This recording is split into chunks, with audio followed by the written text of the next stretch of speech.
I am a horrible, terrible overthinker. It's all I do. Sometimes it's innocent, sometimes it's completely terrible. I'll be texting my boys and they'll leave me on red. A whole group chat will leave me on red. Now, it's fine, right?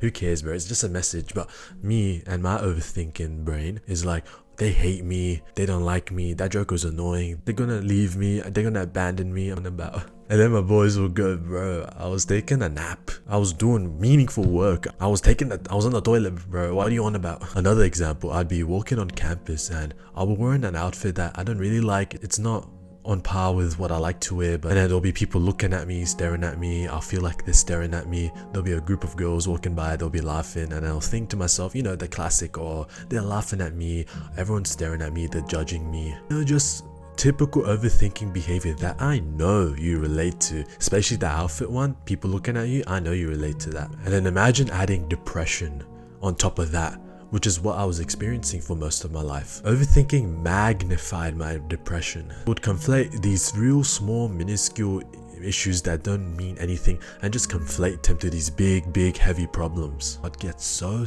depressed and in my mind and insecure. But you know what? I've learned to control it. I've learned to tame it, and I've learned to use it productively. Because the thing is, this overthinking nature, it's in our blood. It's in our DNA. It's not gonna go away. No amount of journaling, no amount of meditating, going to the mountains with the monks. None of that's gonna help you, bro. You're still gonna be overthinking all the time. That's just the way we're built. We're gonna be on our deathbed and we're gonna be thinking, oh, did I say I love you enough to the ones I love? Oh, did I make enough money for my kids so they live a comfortable life? Or did my kids hate me? I wonder if that person forgave me for what I did to him. You see, overthinking, you can almost call it like a trait, human characteristic, and you and me, for most of our life, we've been using that overthinking trait in a very emotional sense. What we have to do to combat this emotional overthinking is we use the logical part of our brain. And we use that logical part of our brain aggressively, extremely autistically, all the time to combat this emotional part. If you have one emotional overthinking session, I guess, if you have one of those, you reinforce your logical part of your brain 10 times. You literally use willpower to divert your emotional brain and stuff it down and silence it. That girl that you texted, she didn't text you back within 5 minutes. She's probably taking a nap. She's probably out doing stuff with her life, unlike you. You think your outfit looks bad, everyone's looking at you and laughing at you. Bro, no one's looking at you, no one cares.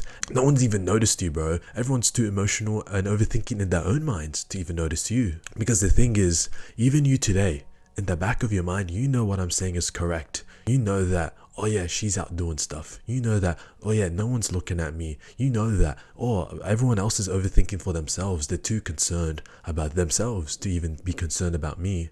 You know that. I know you know that. But your emotional part of your brain is way too powerful. Even though you have that logical backbone, your emotional brain is taken over. So that's why you have to autistically combat this emotional part with your logical. Just keep on hammering it down. In some situations, I only reinforce the logical part a couple times. That's all I need.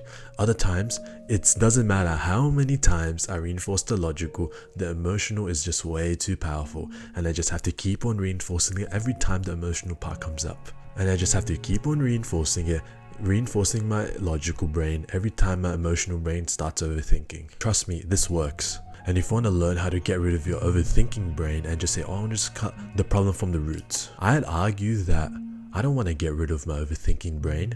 This is legitimately a superpower. Being able to be super curious and autistically remember certain details of certain things. Being able to notice certain nuances from social interactions, from your work, from whatever it is. Being able to go into super deep thought extremely quickly, just like that. So interesting, the things that my brain comes up with. It's just that me and you, bro, for most of our life, we've been overthinking with the emotional part. Now you can learn to combat the emotional overthinking with logical reason, but one step further, you can overthink logically. That's a real thing. Instead of overthinking emotionally, letting emotions take over, you overthink logically. When you learn to overthink logically, you're damn near gonna love yourself. You're gonna say, oh, I love this superpower.